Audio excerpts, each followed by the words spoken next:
حضرت ابراہیم علیہ السلام نے مصر سے واپسی پر فلسطین میں رہائش اختیار کی۔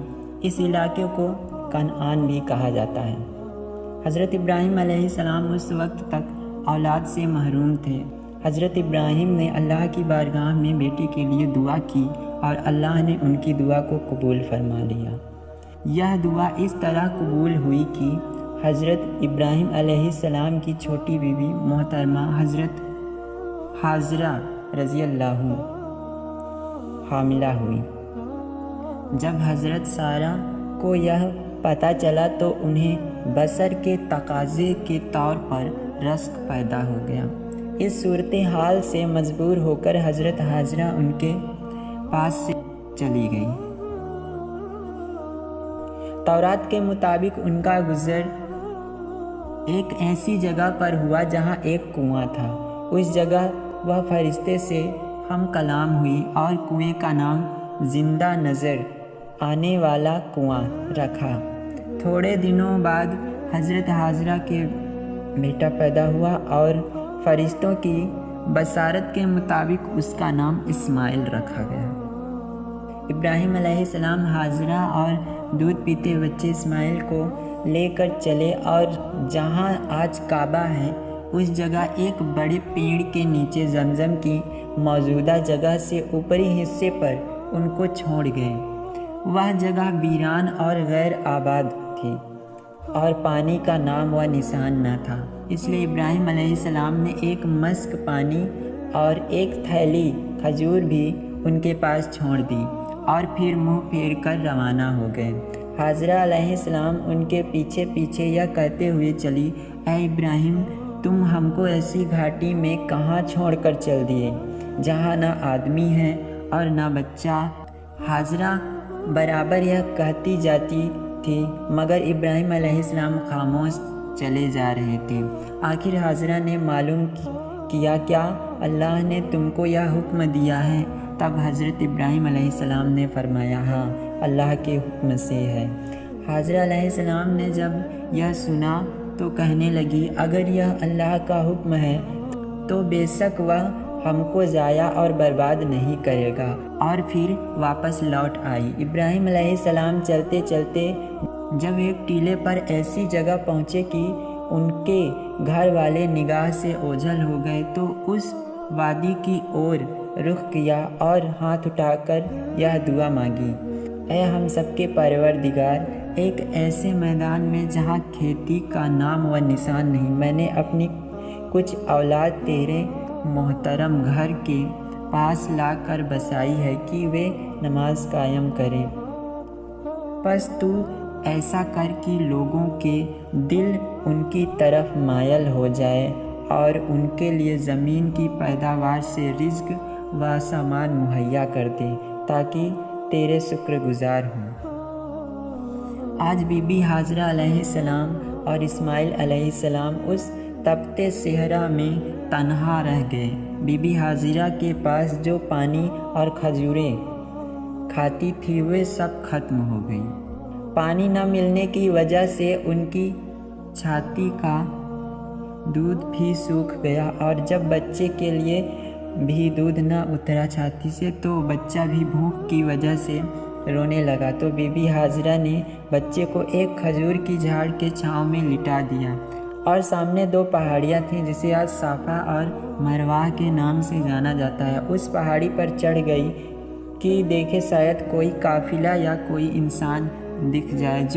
جب وہ ایک پہاڑی پر چڑھتی تو بچہ آنکھوں سے اوجھل ہو جاتا، بچے کی محبت میں وہ جلد سے نیچے اتر آتی، لیکن بچے کو روتا دیکھ جلدی سے بھاگ کر دوسری پہاڑی پر چڑھ جاتی کہ شاید کوئی نظر آ جائے اور کچھ مدد مل جائے۔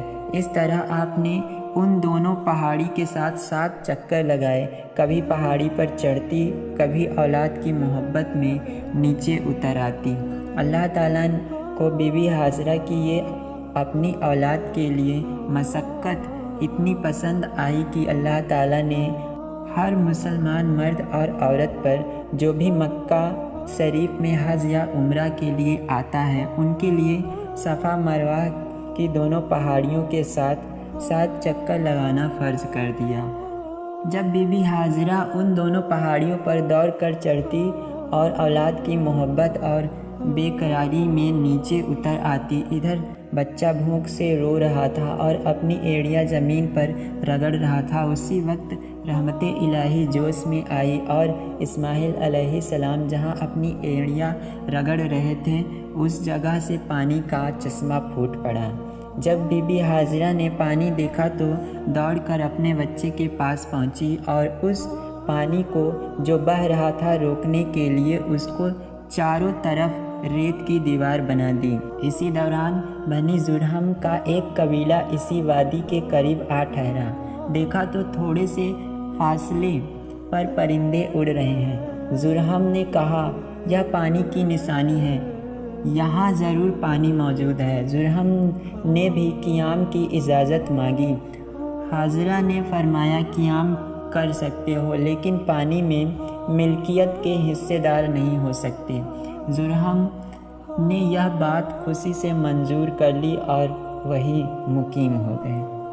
اللہ کے رسول نے فرمایا کہ حاضرہ بھی آپسی انس و محبت اور ساتھ کے لیے یہ چاہتی تھی کہ کوئی آ کر یہاں ٹھہرے، اس لیے انہوں نے خوشی کے ساتھ بنی زرہم کو قیام کی اجازت دے دی۔ زرہم نے آدمی بھیج کر اپنے باقی خاندان والوں کو بھی بلا لیا اور یہاں مکان بنا کر رہنے لگے۔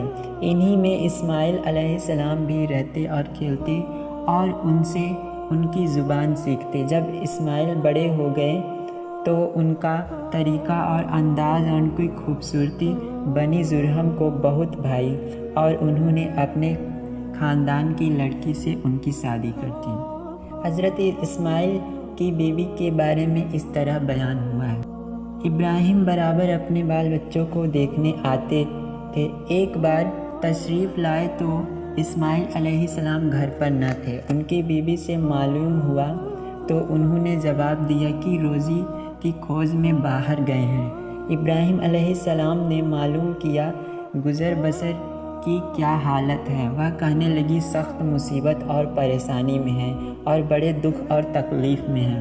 ابراہیم علیہ السلام نے یہ سن کر فرمایا، اسماعیل علیہ السلام سے میرا سلام کہہ دینا اور کہنا کہ اپنے دروازے کی چوکھٹ تبدیل کر دو۔ اسماعیل علیہ السلام واپس آئے، ابراہیم علیہ السلام کے نور نبوت کے اثرات پائے۔ پوچھا کوئی آدمی یہاں آیا تھا؟ بیوی نے سارا قصہ سنایا اور پیغام بھی دیا۔ اسماعیل علیہ السلام نے فرمایا کہ وہ میرے باپ ابراہیم علیہ السلام تھے اور ان کا مشورہ ہے کہ تم کو طلاق دے دوں، اس لیے میں تم کو جدا کرتا ہوں۔